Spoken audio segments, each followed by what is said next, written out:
News 7 Tamil, பொறுப்பும் பொது நலமும்.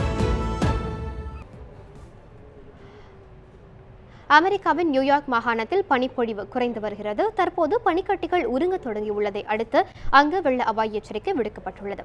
நியூயார்க் உள்ளிட்ட அமெரிக்காவின் பல இடங்களில் கடந்த வாரம் கடும் பனிப்பொழிவு ஏற்பட்டது.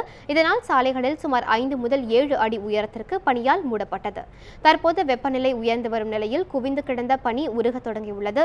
மலைப்போல் குவிந்து கிடக்கும் பனிக்கட்டிகள் உருக தொடங்கினால் வெள்ளப்பெருக்கு ஏற்படும் என்று அஞ்சப்படுகிறது.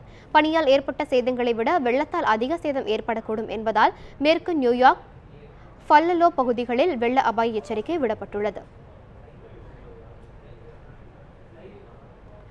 அமெரிக்காவில் நிலவி வரும் கடும் பனிப்பொழிவு காரணமாக சாலைகளில் வாகனங்கள் செல்ல முடியாத நிலைமை ஏற்பட்டுள்ளது.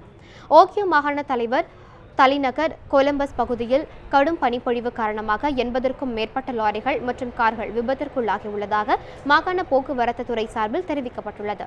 மேலும் வாகனங்கள் அனைத்தும் சாலையிலேயே நிறுத்தப்பட்டுள்ளதால் போக்குவரத்து பாதிக்கப்பட்டுள்ளதாக தகவல்கள் தெரிவிக்கின்றன. விபத்தில் ஏற்பட்ட சேதங்கள் குறித்து தகவல் ஏதும் வெளியாகவில்லை.